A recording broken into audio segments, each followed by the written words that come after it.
அனைத்து பிரச்சனைகளுக்கும் காரணம் இந்த 3 கோப்புகள் தானா? மொத்தம் இதுல என்கிட்ட 3 கோப்புகள் இருக்குது, ஃபைல்ஸ்.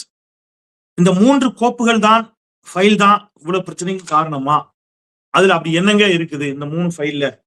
அதைத்தான் நம்ம இன்னைக்கு இந்த வீடியோல பேச இருக்கணும். அந்த ஃபைல்ல என்ன இருக்குங்கிறதையும் நான் உங்களுக்கு வாசித்தே காட்ட போகிறேன். நான் இதை பத்தி பேசக்கூடாது, கடந்து செல்லணும் அப்படின்னு நினைச்சு அடுத்தடுத்த வேலைகளை பார்க்க தொடங்கிட்டேன். ஆனாலும் வரிந்து கட்டி கொண்டு ஒரு சதி வலையை, ஒரு பொய்யை தொடர்ந்து கடந்த 2 நாட்களாக மீண்டும் மீண்டும் மீண்டும் மீண்டும் சமூக வலைத்தளங்களில் பாஜகவினரும், பாஜகவினரை விட ஒரு படத்துல அந்த விவேக் காப்பாத்த போவார் பைக்ல, பாரு உன்னை விட நான் ஸ்பீடா போறேன்னு தனுஷ் போவார் பாருங்க. விவேக் இப்படியே பாப்பாரு, என்னடா இவன் நம்மளை விட ஸ்பீடா போறான் அப்படிங்கிற மாதிரி பாஜகவை காப்பாற்றுவதற்கு பாஜகவை விட வேகமாக களத்தில் நிற்கக்கூடிய நாம் தமிழர் கட்சியினரும் 2 நாட்களாக செய்யக்கூடிய சதி வலைகள் ஓட்டம். அவங்ககிட்ட வேற என்ன எதிர்பார்க்க முடியும்? அவர்கள் தோழர்களை அவர்கள் காப்பாற்ற நினைப்பது சகஜம் தானே. சங்கி என்றால் தோழர் அப்படின்னு யார் சொன்னா? சீமான் தான் சொன்னார். அதனால சங்கி தோழர்களை காப்பாற்றுவதற்கு நாம் தமிழர் கட்சியினர் களத்திற்கு வருவது ஒன்றும் இயல்பானதுதான். நம்ம கடந்து போயிடலாம், நம்ம அடுத்த கட்டையை வேலையை பார்ப்போம். நம்ம என்னுடைய நண்பர்களும் அதான் அட்வைஸ் பண்ணாங்க, சார் அடுத்த வேலையை பாருங்க சார், இங்க இருக்காங்க சார், விடுங்க சார். பட் நாம சில உண்மைகளை சொல்லாமல் போய்விட்டால் அவர்கள் சொல்லக்கூடிய பொய்கள் மட்டுமே காட்சியில் எஞ்சி நிற்கும். நீங்க என்னைக்காவது ஒரு நாள் திரும்பி பார்க்கும்போது அந்த பொய்கள் மட்டும்தான் நிற்கும். உண்மை நம்ம பதிவு பண்ணியிருந்தா நின்றுருக்கோம். எனவே அந்த உண்மையை பதிவு செய்து விட்டு நாம அடுத்த வேலையை பார்க்கலாம் அப்படிங்கிறதுக்காக இன்றைக்கு அந்த உண்மையை பதிவு செய்து விடலாம் என்பதற்காக வந்திருக்கிறேன். அனைவருக்கும் இனிய பொங்கல் நல்வாழ்த்துக்கள் மற்றும் தமிழ் புத்தாண்டு நல்வாழ்த்துக்களை தெரிவித்துக் கொண்டு, மிகுந்த மகிழ்ச்சியான ஆண்டாக வர இருக்கக்கூடிய ஆண்டுகள் தமிழ் சமூகத்திற்கு அமையட்டும். சாதி மத வேறுபாடற்ற, சாதி மத வெறுப்பற்ற ஒரு நல்லிணக்கமான வளர்ச்சியை நோக்கிய சமூகமாக இந்த சமூகம் அமையட்டும். அதற்கு தை பிறந்தால் வழி பிறக்கும் என்று சொல்வார்கள் அல்லவா? இந்த தை அதற்கு வித்திடட்டும் என்று உங்கள் அத்துணை பேருக்கும் என்னுடைய வாழ்த்துக்களை சொல்லி, என்னுடைய வணக்கத்தை சொல்லி இன்னைக்கு நிகழ்ச்சிக்குள்ள போறேன். அதாவது 2-3 செய்தி திருப்பி நான் ரொம்ப ஆவேசமாக பேசிவிட்டேன். அதற்கு முன்தினம் நடந்த நிகழ்ச்சியில நான் ஆவேசமா பேசினேன் அப்படின்னா நாம் தமிழர் கட்சி, இப்ப பாஜகக்காரங்க விட நாம் தமிழர் கட்சியினர் தான் வேகமாக துடிக்கிறார். நான் சில செய்திகளை நான் உங்களுக்கு நினைவுபடுத்தணும்.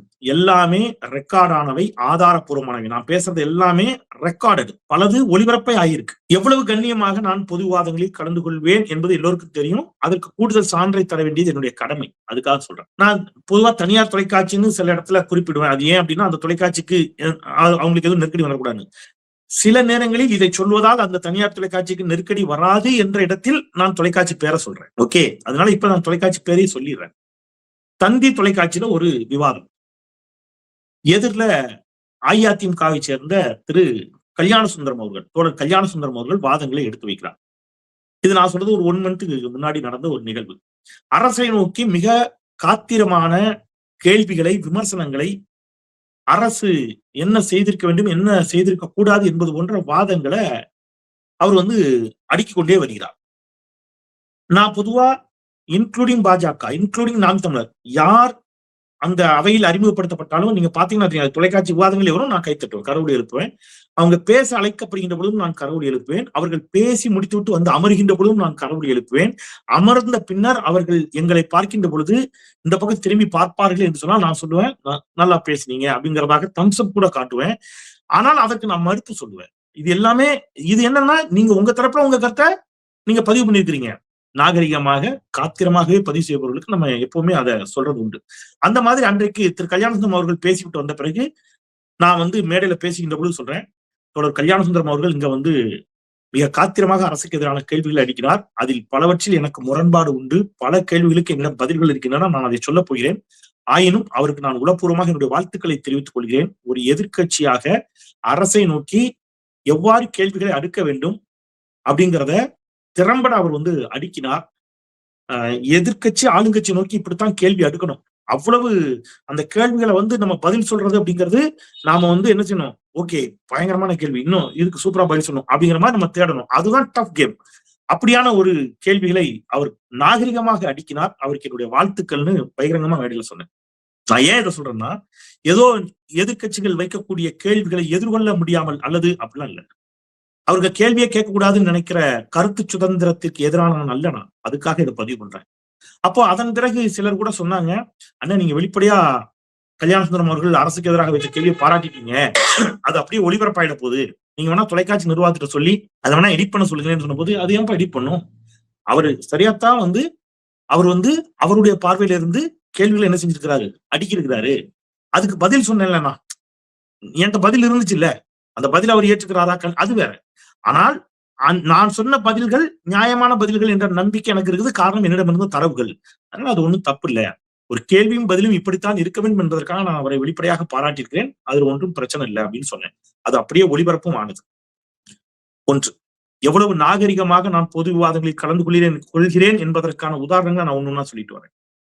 கடந்த வாரம் ஒரு தனியார் தொலைக்காட்சி நடத்திய நிகழ்ச்சி இதே மாதிரி. அதுல ஒரு 20 பேர் இருப்பாங்க. தாவேகா தோழர்கள் வந்து அமர்ந்திருக்கிறாங்க. தாவேகாவை சேர்ந்த ஒரு சகோதரர் பேச வந்திருக்கிறார். திமுக தோழர்கள் ஒரு 30 பேருக்கு மேல இருப்பாங்க. தாவேகா தோழர்களை விட திமுக தோழருடைய எண்ணிக்கை தான் அந்த அரங்கில் அதிகம். அஇஅதிமுகவை சேர்ந்த தோழர்கள் ஒருவர் கூட வந்து சேர முடியாத நிலை. எப்படி எனக்கு நேற்று முன்தினம் நடந்ததோ அந்த மாதிரி அதிமுக தோழர்கள் அங்க வந்து சேர முடியாத ஒரு சூழல். அஇஅதிமுகவை சேர்ந்த சகோதரர் சொல்லுகிறார், உள்ள போறதுக்கு முன்னாடி மேடைக்கு போகின்ற போது, இன்றைக்கு எனக்கு அதான் அதிமுக சொல்றாரு, அதிமுகவுக்கு ஆதரவாக இங்கே என் கருத்துக்கு வலு சேர்ப்பதற்கு கரவொலி எழுப்பதற்கு கூட ஆள் இல்லை என்று அவர் சொல்லுகிற போது நான் சொன்ன வார்த்தை, தொடர் நீங்க பேசுங்க, நான் கை தட்டுறேன், நீங்க பேசுங்க, அதன் பிறகு நான் கருத்தை எதிர்கொள்கின்ற பொழுது நான் உங்க கருத்துக்கு என்ன செய்வேன், பதில் சொல்றேன் அப்படின்னு சொன்னேன். அவர் கை கொடுத்துட்டு இந்த நாகரிகம் தான் தொடர் நமக்கு இருக்கணும் என்னைக்கும் அப்படின்னு சொல்லிட்டு போனாரு. அதே மாதிரி அவர் பேசினார். நல்லா கேட்டுங்க, அந்த அவையில ஒரு அஇஅதிமுகவை சேர்ந்தவர்கள் இல்லை. பெருவாரியாக அன்றைக்கு அந்த அவையில் நிரம்பி இருந்தவர்கள் திமுகவினர். ஆனால் அஇஅதிமுகவை சேர்ந்த அந்த தோழர் திமுகவின் மீது கடுமையான விமர்சனங்களை வைத்த போதும் அந்த அவையில் எந்த சலசலப்பும் இல்லை, அதிமுக பேசும்போது. அதன் பிறகு தாவேகாவை சேர்ந்த தம்பி பேசுகின்ற பொழுது தாவேகாவினர் உற்சாகமாக கரவொலி எழுப்பினார்கள். ஒரு கட்டத்துல அந்த சகோதரர் தமிழ்நாடு முதலமைச்சரை குறித்து ஒரு விமர்சனத்தை வச்சிட்டார். அந்த விமர்சனத்தை வைத்தவுடன் கீழே இருந்த திமுக தோழர்கள் கடுமையான எதிர்வினை, கீழே இருந்து அப்படி பேசக்கூடாது இப்படி பேசக்கூடாதுன்னு அவங்க அதற்கு எதிர்வினை ஆற்றினார்கள். அவங்க எதிர்வினை ஆற்றிய அடுத்த வினாடி, அடுத்த நொடி கீழே இருந்து சத்தம் வந்த உடனேயே நானும் என்னோடு இன்னொரு தோழர் திமுக தரப்பை ஆதரித்து வந்த பேச வந்த தோழர் இருந்தாரு, 2 பேருமே இங்க இருந்து கை காட்டுறோம், நீங்க அமைதியா இருங்கன்னு சொல்லி திருப்பியும் இதெல்லாம் அடுத்த வினாடி, ரொம்ப நேரம் இல்லை, அடுத்த வினாடியே அவங்க திருப்பியும் தொடர்ந்து எதிர்வினை ஆற்றும் போது நான் வேகமா எழுந்து போய் அந்த தாவேகா தம்பி பேசிட்டு இருந்தார். ஒரு மைக்கு தான், அந்த சேனல்ல ஒரு மைக்கு தான் இருக்கும், ஒரு பக்கம் மட்டும் தான் வச்சிருந்தாங்க. நான் தம்பி கொஞ்சம் நகண்டுங்கன்னு சொல்லிட்டு மைக்ல, தயவு செய்து நீங்கள் அமருங்கள், அவர் பேசிய கருத்துல உங்களுக்கு மட்டும் இல்ல எனக்கும் உடன்பாடு இல்லை, ஆனால் அதற்கு பதில் சொல்வதற்கு எனக்கு நிச்சயம் இந்த அவையில நேரம் இருக்குது, நான் அதற்கு பதில் சொல்றேன், நீங்க எதிர்வினை ஆற்ற வேண்டாம், இப்படி கீழே இருந்து எதிர்வினை ஆற்றினா நிகழ்ச்சி நடத்துவது சிரமம், நீங்கள் அமைதியாக இருங்கள் என்று சொன்னவுடன் திமுக தோழர்கள் அத்தனை பேரும் அமைதி காத்தார்கள். நல்லா புரிஞ்சுக்க. அப்ப நான் நீங்க பேசுங்க, நீங்க அப்படித்தான் கலாட்டா பண்ணுங்க, எண்ணிக்கையில திமுக அன்னைக்கு நிறைய இருக்குதுங்கிறதுக்காக நாங்க அப்படி விட்டு அமைதியா உட்கார்ல, உடனடியாக போய் மைக்க பிடிச்சு சொன்னேன். இது அந்த தாவேகா தம்பி சாட்சி, அந்த தனியார் தொலைக்காட்சிக்கு இது தெரியும், அத்தனை பேருக்கும் தெரியும் நான் சொல்றது என்ன நடந்துச்சு அப்படிங்கிறது. அஇஅதிமுக சேர்ந்த தோழருக்கு தெரியும். ஏன் அதே அரங்குல இன்றைக்கு என்னை கடுமையாக விமர்சிக்கக்கூடிய மனசாட்சி துளியும் மற்றும் விமர்சிக்கக்கூடிய நாம் தமிழர் கட்சியை சேர்ந்த ஒருவரும் இருந்தார். ஒரு தம்பி இருந்தார் அப்படின்னா முன்னாடி சொல்லுவாங்க. இப்ப தம்பிங்கிற வார்த்தை அவங்களுக்கு பிடிக்காம போயிடுச்சு. அதனால நாமளும் நாகரிகமாக எல்லாத்தையும் பேசுறோம், கண்ணியத்தோடு பழகுறோம், அவ்வளவுதான். வெறுப்பின்றி அரசியலா நீங்க வேற நாங்க வேற. பட் பொது வெளியில பரஸ்பரம் பார்த்தா மரியாதையை செலுத்துவோம், அன்பை பரிமாறிக்கொள்வோம் அப்படிங்கிற இடத்திற்கும் நீங்கள் தயாராக இல்லைன்னா அப்புறம் நாங்களும் அதுக்கு தேவையில்லை. ரைட், நீங்க உங்க வழியை பாருங்க, நாங்க இங்க வேலையை பாக்குறோம். அப்ப அந்த நபரும் அங்கே இருந்தார், எங்க அந்த மேடையில. அப்ப நாங்க உடனே போய் என்ன செஞ்சோம், அமைதிப்படுத்தணும். அதன் பிறகு அந்த தாவேகா சகோதரர் தொடர்ந்து பேசினார். அதன் பிறகு நான் பேசினேன், நிகழ்ச்சி முடிஞ்சது. நிகழ்ச்சியில நான் தான் கடைசியா பேசுறேன். எனக்கு முன்பாக அஇஅதிமுகவை சேர்ந்த அந்த சகோதரர் பேசுகிறார். அப்ப அஇஅதிமுகவை சேர்ந்த அந்த சகோதரர் பேசுகிறார், எனக்கு பிறகு பேசக்கூடிய தோழர் செந்தில்வேல் புதிய கேள்விகளையோ புதிய விமர்சனங்களையோ அஇஅதிமுகவை நோக்கி வைக்க மாட்டார் என்று நான் நம்புகிறேன். காரணம், பதில் சொல்வதற்கு எங்களுக்கு என்ன இல்ல, வாய்ப்பு இல்ல. எனவே அது ஒரு விவாத அறம் அப்படிங்கிற அடிப்படையில் அவர் பதில் அது வந்து புதிய கேள்விகளை அவர் வைக்க மாட்டார் என்று நான் நம்புகிறேன் என்று சொன்னார். நான் போய் பேசுகின்ற பொழுது, ஆம், அந்த தோழரின் கருத்தை நான் மதிக்கிறேன், ஏற்கிறேன், அவர்கள் சொன்னவற்றிற்கு நான் பதில் சொல்கிறேன். புதிய கேள்விகளையோ புதிய எதையும் நான் வந்து இங்க வைக்கல அஇஅதிமுக என்று சொல்லிவிட்டு நான் வந்து என்னுடைய பதிலை நிறைவு செஞ்சுட்டு நான் வந்து அமர்ந்தேன். நீங்க சொல்லுங்க, எந்த விவாதத்துல நான் வந்து கண்ணிய குறைவா நடந்திருக்கேன்? எந்த விவாதத்துல நான் வந்து தனி மனித தாக்குதலில் ஈடுபட்டிருக்கிறேன்? எந்த விவாதத்துல நான் வந்து டேட்டா இல்லாம பேசியிருக்கிறேன்? எந்த விவாதத்துல நான் வந்து மனசாட்சியோட, எல்லாருக்கும் தெரியும் இதெல்லாம், மனசாட்சி இருக்கிறவர்கள் ஒவ்வொருவருக்கும் இது தெரியும். சொல்லுங்க. நீங்க இன்னும் ஒருபடி மேல, அதற்கு முன்தினம் இந்த தனியார் தொலைக்காட்சியினுடைய நிகழ்ச்சி நடந்த நாளுக்கு முன்தினம், இப்ப நான் தொலைக்காட்சி பேரை சொல்லியே சொல்றேன், தந்தி தொலைக்காட்சியில அதே அரங்குல ஒரு நிகழ்ச்சி, திமுக சார்பில் திரு ராஜீவ்காந்தி கலந்து கொள்கிறார், நான் கலந்துக்கிறேன். தாவேகாவின் சார்பில் திரு லயோலா மணி அவர்கள் கலந்து கொள்கிறார். அந்த பக்கம் நாம் தமிழர் கட்சியின் சார்பில் ஒரு சகோதரி, அப்புறம் வந்து பாஜகவின் சார்பில் திரு கரு நாகராஜன் அவர்கள், நீங்க வந்து அஇஅதிமுக சார்பில் திரு இன்பதுரை அவர்கள், சட்டமன்ற மேனாள் சட்டமன்ற உறுப்பினர் திரு இன்பதுரை அவர்கள், மூவர். இப்போ எல்லாரும் பேசுறாங்க, எந்த பிரச்சனையும் இல்லை. திரு கருநாகராஜன் அவர்கள் பேசிய பிறகு நான் பேசுறேன். முதல் சுற்று நிகழ்ச்சி வடிவமைப்பு அப்படிதான் இருக்கு. கருநாகராஜனுக்கு அப்புறம் நான், எனக்கு பிறகு அஇஅதிமுகவை சேர்ந்த ஐயா திரு இன்பதுரை அவர்கள், இன்பதுரைக்கு பிறகு திரு ராஜீவ்காந்தி அவர்கள். அதாவது ஜிக்ஸாக்கா போட்டிருக்காங்க. ஒரு இந்த பக்கம் ஒரு கருத்துனா அதுக்கு மறுப்பு அந்த பக்கம், அந்த பக்கம் ஒரு கருத்துனா அதுக்கு மறுப்பு இந்த பக்கம். இப்ப கருநாகராஜனும் இன்பதுரையும் ஒரே கூட்டணி, ரெண்டு பேரும் அடுத்தடுத்து பேசினா அது எடுபடாது. அப்போ கருநாகராஜன் பேசி முடித்த பிறகு நான் பேசினா நான் கருநாகராஜன் அவர்களுக்கு பதில் சொல்லியிருப்பேன். இப்ப எனக்கு அப்புறம் திரு இன்பதுரை அவர்கள் பேசுகின்ற பொழுது நான் சொன்ன கருத்துக்கு பதிலும் சொல்ல முடியும், புதிய குற்றச்சாட்டுகளையும் வைக்க முடியும். எல்லோருமே அரசை நோக்கித்தான் குற்றச்சாட்டு வைக்க போகிறார்கள். எனவே கடைசியாக திமுக சார்பில் அதிகாரப்பூர்வமாக வந்த திரு ராஜீவ்காந்தி பேசலாம். இதுதான் அந்த அரங்கின், இதுதான் சரியான திட்டமும் கூட. நெறியாளர் சகோதரி அசோகவர்ஷினி முதல் சுற்றுல ஐயா திரு கருநாகராஜன் அவர்கள் பேசி விடுகிறார். நான் அதற்கு பிறகு பேசுகின்ற பொழுது அவர் சொன்னவற்றிற்கெல்லாம் மறுப்பு சொல்றேன். சொல்லிட்டு இரண்டாவது சுற்றுல நான் இந்த கோப்பு இருக்கு இல்லையா, இந்த கோப்புகள் என் கையில இருக்குது. இரண்டாவது சுற்றில் கோப்புகளோடு நான் விரிவாக நான் வந்து என்ன செய்யறேன், பதில் சொல்றேன் அப்படின்ட்டு போய் உட்கார்ந்துறேன். கோப்புகளோடு நான் இரண்டாவது சுற்றில் விரிவாக பதில் சொல்லுகிறேன், ஆதாரங்களோடு போய் உட்காரவும் கருநாகராஜன் அவர்கள் சகோதரி அசோகவர்ஷனிட்ட வந்து வாதம் செய்ய தொடங்குகிறார். மேடையில உட்கார்ந்து என்ன சொல்றாருன்னா, இல்லங்க இது சரியில்லை, நான் வேணா பேசல, நான் அமைதியா கூட இருக்கிறேன், வேண்டாம் விட்டுருங்க, இப்படிலாம் பேசுறாரு. இங்க அந்த நேரத்துல இவர் பேசிட்டு இருக்காரு. ஒருவர் பேசிக் கொண்டிருக்கின்ற பொழுது, இந்த மேடையில பேசிக் கொண்டிருக்கின்ற பொழுது இந்த சர்ச்சை வருது. அசோகவர்ஷனி இல்லைங்கிறாங்க. இந்த பிரச்சனை ரெண்டு பேருக்கும் ஓடிட்டு இருக்கு. என்ன அப்படின்னு கேட்டா, நான் அசோகவர்ஷன் கேட்கிறேன், என்னங்கன்னா, இல்ல நீங்கள் பேசிய பிறகுதான் அவர் பேசுவேன்னு சொல்றாரு, அவர் பேசிய பிறகு நீங்க பேசுறதுல அவருக்கு உடன்பாடு இல்ல, நீங்க பேசுனது பிறகு அவர் பேசுறேன்னு சொல்றாரு அப்படின்னு சொன்ன உடனே, சரிங்க, எனக்கு ஒண்ணு அதனால ஒண்ணு அதெல்லாம் இல்லைங்க, அவர் வேணா ஐயா வயதுல பெரியவர், நான் அப்படி சொல்றேன், பெரியவருங்க, அவரு அப்புறம் ஒரு ஆட்சி கட்சியாக இருக்கிறார், அவர் பரவாயில்லைங்க, அவர் வேணா பேசட்டும். நான் சொன்னேன், இத அசோகவர்ஷினி சாட்சி, ராஜீவ்காந்தி சாட்சி, எல்லாருக்கும் சாட்சி, ஏன் கருணாகரனுக்கே தெரியும். அப்போ அவங்க சொன்னாங்க, இல்லைங்க, அடுத்தடுத்து ரெண்டு பேரும் ஒரே அணியை சேர்ந்தவர்கள், அதிமுகவும் பாஜகவும் அடுத்தடுத்து பேசுவது போல அமைந்து விடும், அதனால நாங்க அப்படி திட்டமிட்டு இருக்கிறோம் அப்படின்னாங்க. சரிங்க, என் கருத்து, எனக்கு வந்து அதுல வந்து எந்த எதிர்ப்பும் இல்லை, அவரு நான் பேசிய பிறகு அவர் பேசுவதாக இருந்தா பேசட்டும், நான் உட்கார்ந்துக்கிறேன் அப்படின்னு சொல்றேன். ஆனால் அவர் தொடர்ந்து எதிர்ப்பு தெரிவித்ததன் காரணமாக இரண்டாவது சுற்றில் நான் முதலில் பேச அழைக்கப்பட்டேன். எனக்கு அப்புறம் தான் திரு கருநாகராஜன் பேசினார். அதுக்கு என்ன காரணம் அப்படின்னா, என்னிடம் இருந்த கோப்புகள், ஃபைல்ஸ், நான் எல்லாம் டேட்டாவா சொன்னேன். அவரும் அதன் பிறகு சில டேட்டாவை சொல்லி மறுத்தார். ஆனா அந்த டேட்டாவிட பல டேட்டா உண்மைக்கு புறம்பானவை அவர் சொன்னதுல. அது என்கிட்ட அங்கேயே இருந்துச்சு, ஸ்பாட்லயே இருந்துச்சு, என்னால பதில் சொல்ல வைக்க முடியும். பட் எனக்கு அரங்குல அவையில அந்த வாய்ப்பு இல்லை. சரி, இப்ப நான் தமிழர் கட்சியை சேர்ந்த அந்த தங்கை பேச வர்றாங்க. பேச வருகின்ற பொழுது, பேச தொடங்கிய சில நிமிடங்களில், அதுதான் சொல்றேன் பிரச்சனை எங்க வருங்க, இதைத்தான் இப்ப இவங்க வந்து பேசுறாங்க. நாம் தமிழர் கட்சியினர் பேச வந்தவுடன் சில நிமிடங்களில் தலைப்பு தை பிறந்தால் யாருக்கு வழி பிறக்கும் என்று பேச தொடங்கிய சில நிமிடங்களில் பெரியாரை கண்ணியக்குறைவாக பேச தொடங்கினாங்க.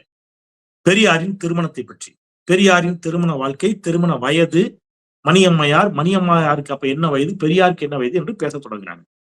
அப்போ ராஜீவ்காந்தியும் நானும் யார்கிட்ட சுட்டி காட்டுறோம், சகோதரி அசோகவர்ஷினி நெறியாளர், அவங்க கிட்ட சுட்டி காட்டுறோம். ராஜீவ்காந்தி தான் சொல்றாரு, ஏங்க இது என்னங்க இது தனிப்பட்ட முறையில் இது என்ன பெரியார இதா தலைப்பு, ஏன் இப்படி பேசுறது சரியில்லை அப்படின்னு சகோதரர் ராஜீவ்காந்தி சொல்றாரு. உடனே நானும் சொல்றேன், அவங்க இப்படி பேசக்கூடாதுங்க அப்படின்னு சொல்லி உடனடியாக அசோகவர்ஷினி குறுக்கிட்டு, இது பேசக்கூடாது, இது தவறு, இதை அனுமதிக்க முடியாது, நீங்க பாயிண்ட்டுக்கு வாங்கன்னு சொல்றாங்க. எல்லாம் ரெக்கார்ட் ஆயிருக்குது. நீங்க தயவு செய்து விருப்ப வெறுப்பின்றி மக்கள் சொல்லுங்க, எங்க தரப்புல என்ன நாங்க என்னதான் செய்யணும்னு இவங்க எல்லாம் எதிர்பார்க்கறாங்கன்னு புரியல. நெறியாளர்கிட்ட சுட்டி காட்டுறோம், நெறியாளர் எதிர்ப்பு தெரிவிக்கிறார். அதன் பிறகு மீண்டும் அந்த தங்கை அதே கருத்தை பேசுறாங்க. இல்ல பெரியாரும் மணியம்மையாரும் கல்யாணம் செய்கின்ற பொழுது அப்படின்னு ஆரம்பிக்கிறாங்க. திருப்பியும் சகோதரி அசோகவர்ஷினி சொல்லுகிறார். உடனே முத்தமிழறிஞர் டாக்டர் கலைஞரை பற்றி பேச தொடங்குறாங்க. கலைஞருடைய சமூகம், கலைஞருடைய இனம், அப்படி இப்படின்னு பேச ஆரம்பிக்கிறாங்க. அப்ப அதற்கும் அசோகவர்ஷினி எதிர்ப்பு தெரிவிக்கிறாங்க. அதன் பிறகும் தொடர்ந்து பேசிக்கிறாங்க அந்த தங்கை. எல்லாம் ரெக்கார்டா இருக்கு, நான் எதையும் மறைக்கல. மீண்டும் மீண்டும் மீண்டும் மீண்டும் பெரியாரின் தனிப்பட்ட வாழ்க்கையை பற்றியும் முத்தமிழறிஞர் டாக்டர் கலைஞருடைய சமூகம் சார்ந்தும் இனம் சார்ந்தும் அவங்க ஒரு வாதத்தை வைக்கின்ற பொழுது நான் எழுந்து என்னுடைய கடும் எதிர்வினையை ஆற்றினேன். எதிர்வினைனா என்ன ஆற்றினேன்? கண்ணாமண்ணான்னு திட்டினா? நான் ஒரு கேள்வி கேட்டேன். எல்லாமே ரெக்கார்ட் ஆயிருக்கு. ஒரு வார்த்தை நீங்க தைரியம் இருந்தா, யாருக்கு வேணாலும் தைரியம் இருந்தா, நான் சொல்றேன் தந்தி தொலைக்காட்சி அதை அப்படியே ஒளிபரப்பட்டும், எனக்கு பிரச்சனையே கிடையாது. நான் சேலஞ்ச் பண்றேன். அங்க நடந்தது மக்கள் முடிவு பண்ணட்டும். நான் போய் அந்த தங்கைட்டு சொல்றேன், இது நல்லது இல்லை, இது சரியில்லை, நீங்க பண்றது முறையான்னு முறையிடுறேன். அவங்க கேட்கல. அப்புறம் நான் இந்த பக்கம் இருக்கிற மைக்குக்கு நான் அந்த மைக்ல சொல்றேன், அதெல்லாம் ஹேண்ட் மைக் கிடையாது, எல்லாம் பிக்ஸ்டு. ஏதோ மைக்க புடுங்கிட்டானா ஆளாளுக்கு, அதெல்லாம் ஒண்ணு இல்லை. அங்க இருக்குது மைக், அவங்க பேசுறாங்க. நான் இந்த பக்கம் வைக்கப்பட்ட மைக்குக்கு ஒன்னே ஒண்ணுதாங்க, நீங்க பெரியாரினுடைய திருமணம் இதெல்லாம் பேசுறீங்களே, இதுதான் இந்த அமர்வா, இதுதான் இந்த அரங்கா, இதுதான் தலைப்பா?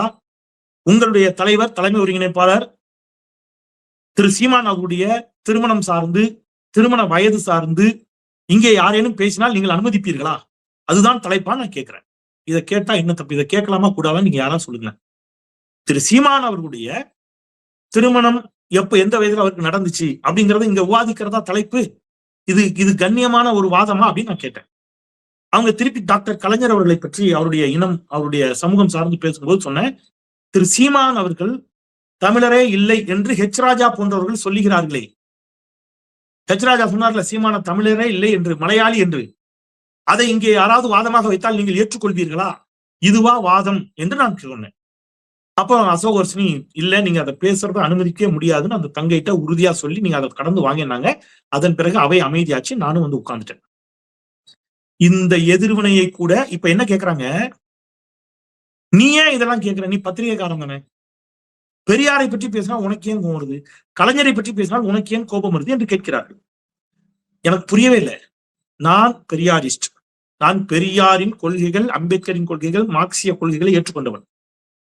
நான் ஏன் அப்படின்னு கேட்கறதே தப்பு என்று சொல்லக்கூடிய இவர்கள் பாஜகவிற்கு ஆதரவாக களமிறங்கி இருக்கிறீர்களே. நீங்கள் பாஜகவிற்கு ஆதரவாகவே துளியும் வெக்கமின்றி களமிறங்குகின்ற பொழுது நான் ஏற்றுக்கொண்ட பெரியாரிய கொள்கைகளுக்காக நான் எதிர்வினை ஆற்றுவதில் என்ன தவறு? டாக்டர் கலைஞரினுடைய நலத்திட்டங்களால் பலன் பெற்றவனாக, கலைஞருடைய தமிழ் அவருடைய மொழி உணர்வு, நவீன தமிழ்நாட்டின் சிற்பி கலைஞர் என்று நான் தெருத்தருவா பேசிக்கிட்டு இருக்கேன். அப்ப நான் கலைஞரை பற்றி பேசுகின்ற பொழுது எதிர்ப்பு தெரிவிப்பதற்கு எனக்கு உரிமை இல்லை என்று சொல்வது என்ன வாதம்? சரி, என்னிலும் என் துறையில் மூத்த ஒரு ஊடகவியலாளர் இருக்கிறார், ஒரு சகோதரர். அவர் அதிகாரப்பூர்வமாக நாம் தமிழர் கட்சியில இணைஞ்சிட்டாரான்னு எனக்கு தெரியல, உறுதியாவே தெரியல. நான் இதா கூட சொல்ல, எனக்கு இந்த நிமிடம் வரைக்கும் எனக்கு தெரிஞ்சு அவர் இணைஞ்சதான் தெரியல. ஆனால் அவர் முழுமையாக ஒரு தமிழ் தேசிய கருத்தியலை ஏற்றுக்கொண்டவர், நாம் தமிழர் கட்சிக்கு வெளிப்படையாக ஆதரவாக பேசக்கூடியவர். ஆனால் அவர் ஊடகவியலாளர். தப்பு இல்லை, நான் திருப்பி சொல்றேன், அது தப்பு அல்ல, அவருக்கு அந்த உரிமை இருக்குது. ஒரு ஊடகவியலாளர் தமிழ் தேசிய கருத்தை ஏற்றுக்கொண்டால் அவர் ஒரு கருத்தை ஆதரிக்கப்படுறாரு. ஒரு ஊடகவியலாளர் திராவிட இயக்க கருத்துக்களை ஏற்றுக்கொண்டால் அது ஆதரிக்க உரிமை அவருக்கு இருக்குது. இன்னொரு மூத்த ஊடகவியலாளர் முழு நேரமாக முற்று முழுவதுமாக பாஜக ஆதரவு நிலைப்பாட்டில் இந்த நாட்டில் பேசிக்கிட்டு இருக்கிறாரா இல்லையா? பேசுறாரா இல்லையாங்க? பேசணும் செய்யறாரு. வெளிப்படையாக பாஜக ஆதரவு நிலைப்பாடு எடுத்து பேசுகிறாரே. அப்ப அவங்களுக்கு இருக்கிற அந்த உரிமை செந்தில்வேலுக்கு இல்லையா? செந்தில்வேல் கலைஞரை பற்றி பேச தொடங்கினால், திராவிட மாடலை பற்றி பேச தொடங்கினால், நீ பத்திரிகைக்காரனா திமுகவா முடிவு பண்ணிட்டு வா அப்படிங்கிறாங்க. இதே கேள்வி நீங்கள் தமிழ் தேசிய தளத்தில் இருந்து பேசக்கூடிய பத்திரிகையாளர்களுக்கும், ஆரிய RSS பாஜக ஆதரவு நிலைப்பாட்டிலிருந்து பேசக்கூடிய பத்திரிகையாளர்களுக்கு வைப்பீர்களான்னு கேட்டா பதில் இல்லை. அப்போ உங்களுக்கு என்ன சிக்கல்? செந்தில்வேல் அல்ல சிக்கல். செந்தில்வேல் தரவுகளோடு வைக்கக்கூடிய வாதம் உங்களுக்கு சிக்கலாக இருக்கிறது. என்னுடைய வாதத்தை எதிர்கொள்வதற்கு உங்களால் இயலாமல் போகின்ற பொழுது, உங்களுடைய இயலாமையின் வெளிப்பாடு என் மீது அவதூறுகளையும் என் மீது அபாண்டங்களையும் என்னை சுற்றி சதிவலைகளையும் பின்ன சொல்லுகிறது. அதை தாண்டி வேற என்ன இருக்குது? பிராக்டிகலா சொல்லுங்க. அப்ப முன்தினம் சரி, இப்ப இப்படி கேட்கிறேன். நான் என்ன கேட்கிறேன், கலைஞரை பற்றி பேசுகின்ற பொழுது, பெரியாரை பற்றி பேசுகின்ற பொழுது எதிர்ப்பு தெரிவிச்சதே உங்களுக்கு சிக்கலாயிடுச்சு. அதே தனியார் தொலைக்காட்சியினுடைய அந்த ஸ்டூடியோல அதற்கு முன்தினம் தந்தி தொலைக்காட்சியினுடைய ஒரு விவாத அரங்கு, தந்தி தொலைக்காட்சியினுடைய ஒரு விவாதம். அதுல தாவேகாவின் சார்பில் திரு முஸ்தபா அவர் இன்னைக்கு வீடியோ போட்டுக்காரு, அப்புறம் தான் எனக்கு தெரியும் இந்த தகவல். தாவேகாவின் சார்பில் திரு முஸ்தபா அவர்கள் பங்கேற்றிருக்கிறார். இப்ப இந்த நிகழ்ச்சியில பேசுகின்ற பொழுது திரு முஸ்தபா அவர் வீடியோ போட்டிருக்காரு, அதை வச்சு சொல்றேன். திரு முஸ்தபா அவர்கள் பேசுகின்ற பொழுது, தாவேகாவை சேர்ந்த முஸ்தபா பேசுகின்ற பொழுது இவங்க விஜயை கடுமையா விமர்சிக்கிறாங்க. அப்ப அவர் என்ன பண்றாரு, அந்த பக்கத்துல இருந்து சீமானை குறித்த சில விமர்சனங்களை வைக்கிறார். அவ்வளவுதான். இன்னைக்கு சொல்றாங்கல்ல, அரசியல் மாண்பு, அரசியல் நாகரிகம் எப்படி பேசணும்லாம் சொல்றாங்கல்ல, இந்த கூட்டம் 3/4 மணி நேரமா நிகழ்ச்சியை நடத்தவில்லையா? எவ்வளவு நேரங்க? 3/4 மணி நேரமா அவையில நிகழ்ச்சியை நடத்தவில்லை. பெரிய ரணகலம் ரகல. யாரு? ஊருக்கெல்லாம் அரசியல் நாகரிகத்தை கற்றுக் கொடுப்பதற்கு இன்றைக்கு படையெடுத்து வந்திருக்கக்கூடிய நாம் தமிழர் கட்சியினர். சரி, அதை தாண்டி அமைதிப்படுத்தி அந்த நிகழ்ச்சி அடுத்த கட்டத்துக்கு நகருது. பேசி முடிச்சிட்டாரு முஸ்தபா, பேசி முடிச்சிட்டாரு, இந்த பக்கம் இருக்கிறவங்க பேசி முடிச்சிட்டாங்க, எல்லாரும் பேசி முடிச்சிட்டாங்க. அதோட முடிச்சிடணும், அவ்வளவுதான் அப்படின்னு இன்னைக்கு கத்துக் கொடுக்குறாங்கல்ல அரசியல் நாகரிக மாண்ப. என்ன பண்ணிருக்காங்க தெரியுமா? முஸ்தபா வெளியில் வந்த பிறகு கள்ள கொண்டு எரிஞ்சிருக்கிறாங்க. அவரை அந்த தந்தி தொலைக்காட்சியினுடைய செக்யூரிட்டிஸ் சுத்தி நின்று பாதுகாப்பா அழைச்சு கொண்டு போய் கார்ல ஏற்றிருக்காங்க. அவர் காரை சுற்றி நின்று கார்ல தாக்கி இருக்கிறாங்க. அவருடைய குடும்பத்தை சேர்ந்த பெண்களை கெட்ட கெட்ட வார்த்தையில திட்டிருக்கிறாங்க. இது எதுவும் என் கருத்தல்ல, முஸ்தபா பதிவு பண்ணியிருக்கிறாரு. அந்த வீடியோவை, முஸ்தபா பதிவு பண்ண வீடியோவை நான் டிஸ்கிரிப்ஷன்ல லிங்க் கொடுக்குறேன், நீங்க போய் பாருங்க. அப்ப எனக்கு புரியவே இல்லை, இவங்க என்ன சொல்றாங்கன்னா, இவங்க பெரியார தரக்குறைவாக பேசுவார்கள், எல்லாரும் அமைதியா இருக்கணும். ஏங்க அப்படி பேசுறீங்க அப்படின்னு நம்ம கேட்டுட்டோம்னா, அராஜகம், அநியாயம் ஏன் என்று கேட்கிறார் செந்தில்வேல். கலைஞரை தரக்குறைவா பேசுவாங்க, அமைதியா இருக்கணும். ஏங்க இப்படி பேசாதீங்க அப்படின்னு நம்ம சொல்லிட்டோம்னா அராஜகம், அநியாயம், எதிர்த்து கேள்வி கேட்கிறார். ஆனா இவங்க சீமானை பத்தி பேசியவர்களை நீங்க, நான் ஏற்கனவே கடந்த வாரம் அதை சொன்னேன். போன வாரம் ஒரு ஊருக்கு சீமான் போயிட்டு வர்றாரு. போயிட்டு வர்ற வழியில திமுகவை சேர்ந்த ஒரு தோழர் வழி மறித்து அவரிடம் சில கேள்விகளை கேட்கிறார். கேள்வி கேட்ட உடனே இவங்க அரசியல் நாகரிகத்தை கற்றுக் கொடுக்குறாங்க இல்லையா, என்ன செஞ்சிருக்கிறாங்க தெரியுமா? திருப்பி அந்த ஸ்கிரீன்ல காட்டுங்க தம்பி. இந்த பத்திரிகைகள் எப்படி இருக்கு பாருங்க, பத்திரிகைகள் எப்படி இருக்குது பாருங்க. சில பத்திரிகைகள் திமுக காரர்களை பாஜகவினரோ நாம் தமிழர் கட்சியினரோ அடித்தால் அதை ஹீரோயிசமா கொண்டாடுறது. சீமான் காரை மறித்த திமுக நிர்வாகி வெளுத்து வாங்கிய நாத்தாக்காவினர். ஸ்கிரீன்ல காட்டுங்க தம்பி. அதை வெளுத்து வாங்குறது பேரு நாகரிகமா? சீமானே கார்ல இருந்து இறக்கி அடிச்சிருக்கிறாரு. நாங்க அப்படி ஏதாவது, நான் என்னைக்காவது ஒரு இடத்துல நான் அப்படி நடந்திருப்பேனா? மனசாட்சியோட சொல்லுங்க.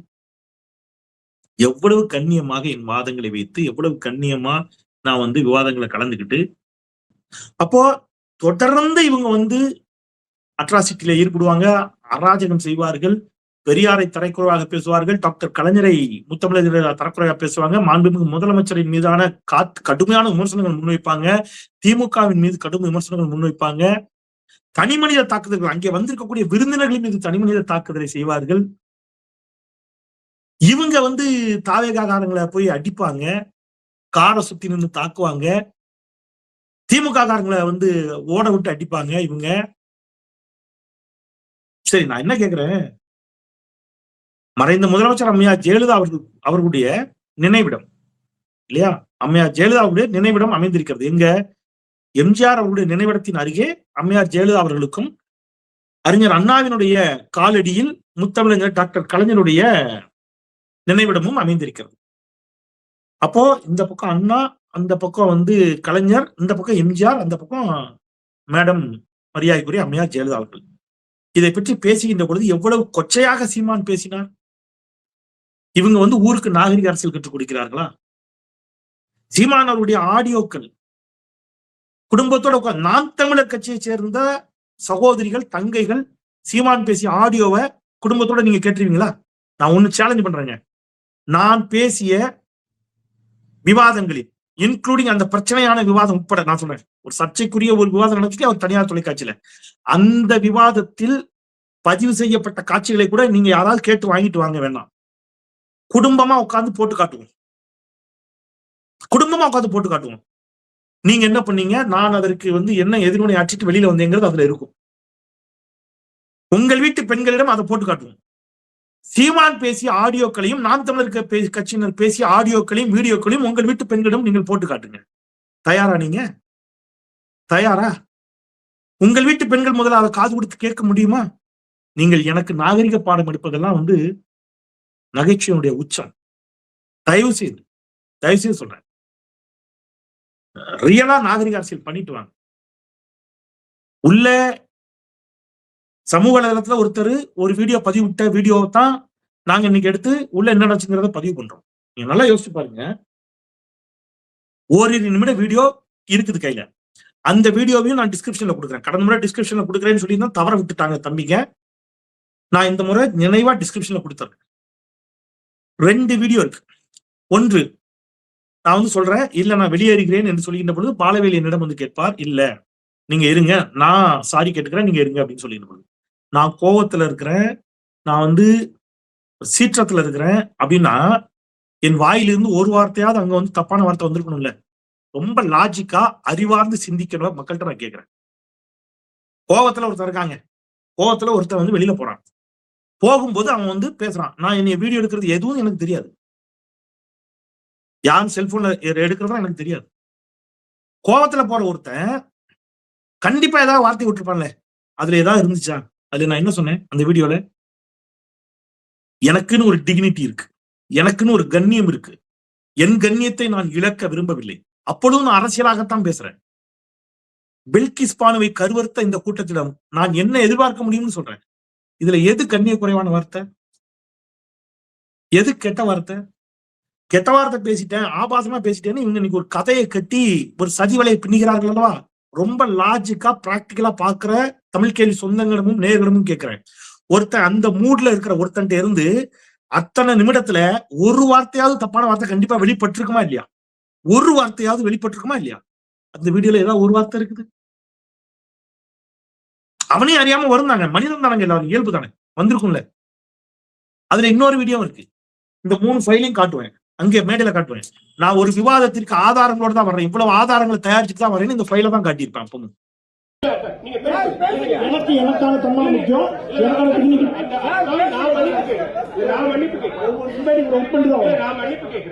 அப்ப இவர்களுக்கு என்ன பிரச்சனை அப்படின்னு கேட்டீங்கன்னா, இந்த ஆதாரங்கள் பிரச்சனை, இந்த ஃபைல் பிரச்சனை. இந்த ஃபைல் என்னங்க அப்படின்னா, இப்போ இது ரொம்ப முக்கியம், இதை சொல்லி நான் நிறைவு செய்யறேன். 1,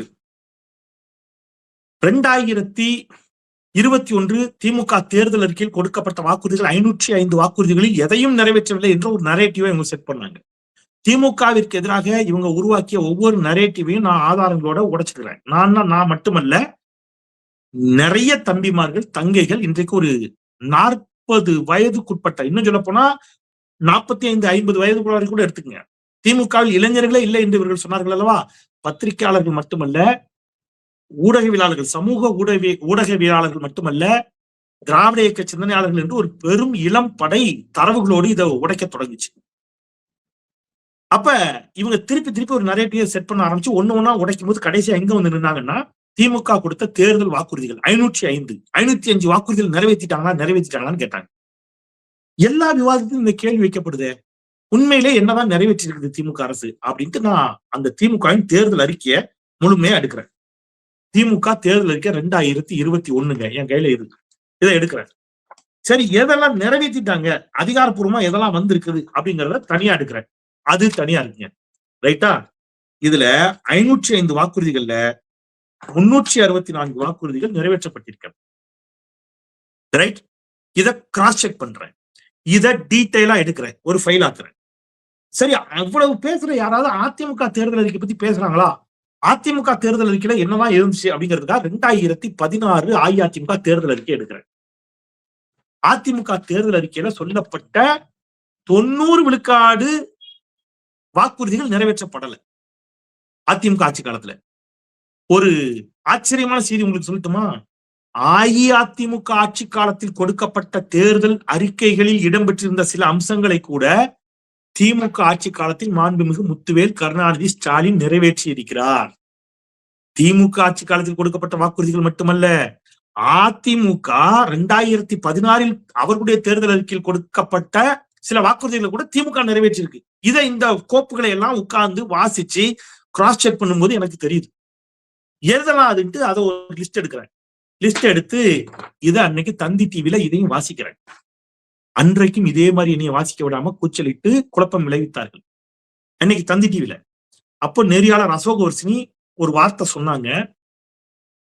அவர் ஏதாவது கண்ணிய குறைவா பேசுறாரா, ஏதாவது ஆபாசமா பேசுறாரா, ஏதாவது அநாகரிகமா பேசுறாரா, முழுக்க டேட்டா தானே பேசுறாரு, ஏன் இப்படி அவரை பேச விடாமல் தடுக்கிறீர்கள்? கேட்டது நான் அல்ல, நெறியாளர் சகோதரி அசோகவர்ஷினி. பதிவா இருக்குது எல்லாம். அன்னைக்கு என்ன பேச விடல. ஆனால் அதையும் தாண்டி அன்னைக்கு நான் பேசி முடிச்சேன். காரணம், அன்றைக்கு அரங்கில் ஒரு 10 பேராவது திமுகவினர், ஒரு 5ல இருந்து 5-6 பேர் இருந்திருப்பாங்க. தம்பிகள் தங்கைகள் வந்திருந்தாங்க. ஒரு 5-6 தம்பிகள் வந்திருந்தாங்க அதிகபட்சம். அப்போ குறைந்தபட்சம் ஒரு 6-7 திமுகவினுடைய தம்பிகள் இருந்த காரணத்தினால் இவங்க கத்தி கூச்சல் அடிக்கின்ற பொழுதுதான் அந்த தம்பிகள் எதிர்ப்பு தெரிவித்தார்கள். அந்த தம்பிகள் எதிர்ப்பு தெரிவிக்கின்ற பொழுது அவங்க வேற வழி இல்லாம கொஞ்சம் அடங்குனாங்க. நான் என் கருத்தை சொல்லி முடிக்க முடிஞ்சது. அன்னைக்கும் போராடிதான் நான் என் கருத்தை பேசி முடிக்க முடிஞ்சது. அன்றைக்கு அசோகவர்ஷினி இதை சொல்லிதான் நிறைவு செஞ்சாங்க. அவரை ஏன் பேச விட மாட்டேங்கிறீங்க அப்படின்னு கேட்டாங்க. எல்லாமே பதிவானதை நான் சொல்றேன். எல்லாமே பதிவானது. இப்ப நான் சொல்றேன், அதிமுக தேர்தல் அறிக்கையில் இப்ப நான் பேக் டு, நீங்க என் குரல் வலையை ஏதோ ஒரு வகையில என் கருத்தை எதிர்கொள்வதற்கு இயலாமல், என் தரவுகளை எதிர்கொள்வதற்கு இயலாமல் நீங்கள் உங்கள் சதி வலை பின்னலின் மூலம் என் கருத்தை முடக்க நினைத்தால் அது ஒருபோதும் நடக்காது. அது ஒருபோதும் நடக்காது. நான் இன்னும் வேகமாக, இன்னும் ஆழமாக, இன்னும் கவனமாக வாசித்து, இன்னும் நிறைய தரவுகளோடு நான் உங்கள் பொய்யுரைகளை, சதிகளை நாகரிகமாக கண்ணியத்தோடு நான் முறியடித்துக் கொண்டே இருப்பேன். அந்த வேலையை இன்னையிலிருந்தே ஸ்டார்ட் பண்றேன். திருப்பியும் இன்னையிலிருந்துன்னா மீண்டும் மீண்டும் உங்க சதி வலைக்கு பிறகு மீண்டும் அப்படி சொல்றேன். என்ன தெரியுமா? அதிமுக தேர்தல் அறிக்கையில் கொடுக்கப்பட்டிருந்ததையும் திமுக நிறைவேற்றியது அப்படிங்கிற தகவலை சொல்லிட்டு நான் நிறைவு செய்யறேன். அதிமுக தேர்தல் அறிக்கையில பக்கம் எண் 6, தமிழக ஆறுகளை இணைக்கும் திட்டம் செயல்படுத்தப்படும். உண்மையிலே இணைச்சாங்களா? இல்ல. தமிழகத்தில் ஓடும் ஆறுகளை இணைக்கும் திட்டத்தை முதலில் தொடங்கியது யார்? முத்தமிழறிஞர் டாக்டர் கலைஞர். தாமிரபரணி ஆறு, நம்பி ஆறு உள்ளிட்ட திட்டங்களை, கருமேனி ஆறு உள்ளிட்ட 3 ஆறுகளை இணைக்கும் திட்டத்தை கலைஞர் ஆட்சி காலத்தில் தொடங்கிய திட்டத்தை அடுத்து அஇஅதிமுக ஆட்சி அப்படியே பெருமளவுல முடக்கி போட்டாங்க. மீண்டும் திமுக அரசு பொறுப்பேற்று இந்த 4 ஆண்டுகளில் மிக விரைவாக அந்த பணிகளை நிறைவு செய்து, கடந்த தென் மாவட்ட பெருமழையின் பொழுது, பெருமழை வெள்ளத்தின் பொழுது உபரியாக ஆற்றில் செல்லக்கூடிய வெள்ள நீரை இந்த தாமிரபரணி ஆறு, கருமேனி ஆறு, நம்பியாறு இணைப்பு திட்ட கால்வாய்க்கு திருப்பி விட்டு சோதனை ஓட்டத்தை வெற்றிகரமாக நடத்தி முடித்து இன்றைக்கு அந்த திட்டம் தென் மாவட்ட மக்களின் பயன்பாட்டிற்கு வந்திருக்கிறது அப்படின்னு சொன்னா இது எவ்வளவு பெரிய திட்டம் அப்படிங்கிறத நீங்க யோசிச்சு பாருங்க. ஒரு ஸ்டேட், உள்நாடுகளில், உள் மாநிலத்திற்குள் ஓடக்கூடிய நதிகளை இணைத்து ஒரு மாபெரும் சாதனையை ஸ்டாலின் அரசு நிகழ்த்தி காட்டி இருக்கிறது. சந்தேகமா போய் நேர்ல போய் பார்த்துட்டு வாங்க. எல்லா தொலைக்காட்சிகளிலும் விஷுவலோட, வீடியோவோட அந்த செய்தி வெளியா இருக்கு. ரைட். அடுத்தது பக்கம் 11, அத்தியாவசிய பொருட்களின் விலை உயர்வினால் ஏழை எளிய மக்கள், நடுத்தர மக்கள் பாதிக்கப்படாமல் பாதுகாக்கப்படுவார்கள் என்று அதிமுக சொல்லிச்சு. ஆனால் அதிமுக ஆட்சி காலத்தில் எந்த பொருட்களின் விலையும் குறைக்கவில்லை. திமுக ஆட்சி பொறுப்பேற்றவுடன் திமுக அரசு, மாநில முதலமைச்சர் மரியாதைக்குரிய ஸ்டாலின் அவர்கள் ஆவின் பால் விலையை லிட்டருக்கு 3 ரூபாயும், பெட்ரோல் விலையை லிட்டருக்கு 3 ரூபாயும் குறைத்தார். நீங்க எந்த விலையும் குறைக்கல, ஸ்டாலின் அரசு குறைத்தது. அதிமுக தேர்தல் அறிக்கை பக்கம் 13, பள்ளி கல்வியின் தரம் உயர்த்துவதற்கான நடவடிக்கைகள் எடுக்கப்படும் சொன்னீங்க. ஆனால் அதிமுக ஆட்சி காலத்துலதான் இதே செங்கோட்டையன் கல்வி அமைச்சராக இருக்கின்ற பொழுதுதான் பள்ளி கல்வித்துறையினுடைய அந்த டிராப் அவுட் 100 விழுக்காடு உயர்ந்துச்சு. எத்தனை விழுக்காடு? 1, 2 அல்ல, 100 விழுக்காடு உயர்ந்துச்சு. ஆனால் அந்த டிராப் அவுட்டை இன்றைக்கு படிப்படியாக குறைத்து இன்றைக்கு 7 விழுக்காட்டில் கொண்டு வந்து நிறுத்தி இருப்பது திமுக அரசுடைய மாபெரும் சாதனை. டாக்டர் அம்பேத்கர் அவர்களின் கொள்கைகள் மற்றும் கருத்துக்களை பரப்பிடும் வகையில் 5 கோடி செலவில் டாக்டர் BR அம்பேத்கர் பவுண்டேஷன் அமைக்கப்படும் என்று அதிமுக தன்னுடைய தேர்தல் அறிக்கையில் சொல்லியது. ஆனால் அம்பேத்கர் அயலக கல்வி உதவித்தொகை திட்டத்தின் மூலம் 200 பட்டியல் சமூக மாணவர்களை வெளிநாடுகளில் படிக்க வைத்து இந்த அரசுதான் அழகு பார்த்துக் கொண்டிருக்கிறது. ஆதி திராவிடர் மற்றும் பழங்குடியினர் பணிபுரியும் மகளிருக்கான விடுதிகள் அனைத்து மாவட்டங்களிலும் அமைக்கப்படும் என்று அதிமுக சொன்னது. ஆனால் அமைத்தார்களானா? இல்ல. மாறாக தோழி விடுதி அப்படிங்கிற திட்டத்தின் மூலம் பல்வேறு பகுதிகளில் இருந்து சென்னைக்கு வேலைக்கு வரக்கூடிய பெண்களுக்கு, மகளிருக்கு ஒரு அருமையான பாதுகாப்பான விடுதியை அமைத்து கொடுத்தவர் முத்துவேல் கருணாநிதி ஸ்டாலின். தேவைக்கேற்ப சிறுபான்மையினருக்கான விடுதிகள் துவங்கப்படும். பக்கம் எண் 18 அதிமுகவின் தேர்தல் அறிக்கை. எங்கேயும் தொடங்கல. ஆனால் ஹஜ் பயணிகளுக்கான ஒரு தங்கும் விடுதிக்கு அடிக்கல் நாட்டி பணிகளை தொடங்கி வைத்திருக்கிறார் முத்துவேல் கருணாநிதி ஸ்டாலின். புதிய ஜவுளி பூங்காக்கள் உருவாக்கப்படும். 19வது பக்கம் அதிமுக தேர்தல் அறிக்கை. ஆனால் உருவாக்கல. மாறாக திமுக ஆட்சியில விருதுநகர் மாவட்டத்துல, திருப்பூர் மாவட்டத்துல, கரூர்ல என்று சேலம் உள்ளிட்ட பகுதிகளில் புதிய ஜவுளி பூங்காக்களை உருவாக்கியது இந்த அரசு. மாற்றுத்திறனாளிகளுக்கு சம வாய்ப்புகள் ஏற்படுத்தி தருவதற்கு இந்த ஆட்சி உறுதி பூணும் என்று பக்கம் 21 அதிமுக சொன்னது. ஆனால் அவர்கள் செய்யல. மாறாக இந்த அரசு தமிழ்நாட்டில் உள்ளாட்சி அமைப்புகளில் மாற்றுத்திறனாளிகளுக்கு நேரடி நியமனம் என்ற ஒன்றை சட்டமாக்கியதன் மூலம் பல்லாயிரக்கணக்கான மாற்றுத்திறனாளிகள் உள்ளாட்சிகளில், நகராட்சிகளில், இன்றைக்கு மாநகராட்சிகளில் இன்றைக்கு கவுன்சிலர்களாக அவர்கள் நேரடியாக நியமன பதவியின் மூலம் அவர்கள் அதிகாரத்தை பெற்றிருக்கிறார்கள். இப்படி பல திட்டங்கள் இதுல நிறைய இருக்கு. போக்குவரத்து கழகங்களுக்கு புதிய பேருந்துகள் வாங்கப்படும் என்றார்கள். வாங்கல. மாறாக இந்த அரசு போக்குவரத்து கழகங்களுக்கு புதிய மின்சார தாழ்தள பேருந்துகளையும் புதிய வால்வோ பேருந்துகளையும் வாங்கியது. சென்னை, மதுரை, திருச்சி, கோயம்புத்தூர் ஆகிய இடங்களில் மோனோ ரயில் திட்டம் தொடங்கப்படும் என்று பக்கம் 23 அதிமுக சொன்னது. செய்யவில்லை. இந்த அரசு வந்த பிறகு மெட்ரோ ரயில் திட்டத்திற்கான அனைத்து முயற்சிகளையும் செய்து சென்னையில் 2ஆம் கட்ட மெட்ரோ ரயில் திட்டம் நிறைவுற்று செயல்பாட்டிற்கு வருகிறது விரைவில். இந்த தேர்தலுக்கு முன்பாக செயல்பாட்டுக்கு வந்துடும். சென்னையில மட்டுமில்ல, கோயம்புத்தூர், மதுரையில மெட்ரோ ரயில் திட்டத்தை இந்த அரசு கொண்டு வருவதற்கு அனைத்து முயற்சிகளையும் செய்த போது அதற்கு முட்டுக்கட்டை போட்டது அதிமுக கூட்டணி இருக்கக்கூடிய பாஜக அரசு என்பதை நான் சுட்டி காட்டினேன். இப்படி பக்கம் பக்கமா நான் இன்னும் உங்களுக்கு அடுத்த முறையில இதை விரிவா ஒரு வீடியோல பேசுறேன். இப்படி ஆதாரங்களோடு, தரவுகளோடு நான் வாதங்களை வைக்கின்ற பொழுது அந்த வாதங்களை எதிர்கொள்ள இயலாமல் அஞ்சி இன்றைக்கு அவதூறுகளை அள்ளி இறைக்க தொடங்கி இருக்கிறார்கள். அவதூறுகள் அப்படிங்கிறது புதிதல்ல. இந்த மாதிரி என்ன சொல்றது, சதி வலைகளையும் நான் நிறைய பார்த்திருக்கிறேன். நான் சொல்றது நான் தனியா கூட சொல்லல. சமூக நீதி கருத்துக்கள் பேசக்கூடிய ஒவ்வொருவருக்கும் இந்த சிக்கல் இருக்குது. நாங்க அதை பார்த்துக்கிட்டு தான் வர்றோம்.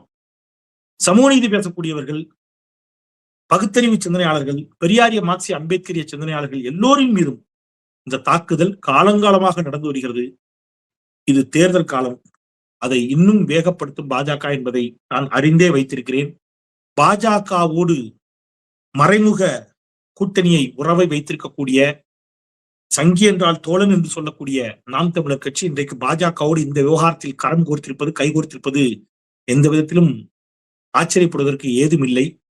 ஆயினும் நான் மீண்டும் சொல்கிறேன், கருத்தியல் ஆயுதத்தோடு வாருங்கள். நீங்கள் எவ்வளவு நேரம் வேண்டுமானாலும் பேசுங்க. நான் அமைதியா இருக்கிறேன். என் தரவுகள் நீங்க உங்க கேள்விகளை நான் குறித்து வைத்துக் கொள்கிறேன். எனக்கு சில நிமிடங்கள் கொடுங்கள், போதும். நான் உங்கள் கருத்துக்களை என்னுடைய நாகரிகமான கருத்துக்களால் நான் எதிர்கொள்ள தயார். நீங்க என்ன வேணாலும் எடுத்துட்டு வாங்க. நான் அனைத்திற்கும் தரவுகளோடு பதில் சொல்ல காத்திருக்கிறேன். நான் என்று நான் மீண்டும் சொல்வது நான் மட்டுமல்ல, இந்த பக்கம் இருக்கக்கூடிய நாங்கள் ஏராளமான தோழர்கள், தம்பிகள், தங்கைகள், தோழர்கள், என்னிலும் மூத்த சகோதரர்கள் ஒவ்வொருவரும் இதற்கு தயாராகத்தான் இருக்கிறாங்க. அதெல்லாம் ஒரு காலம். அந்த காலம் எது?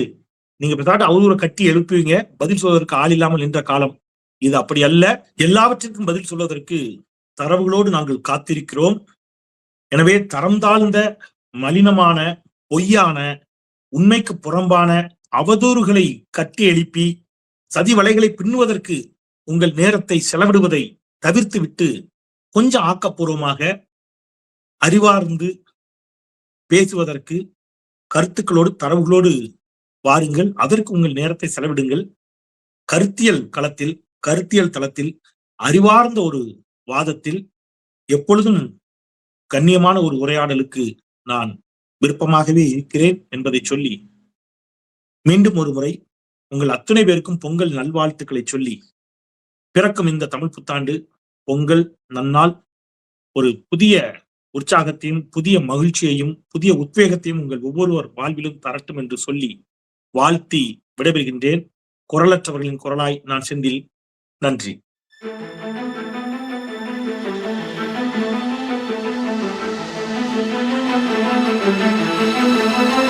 Thank you.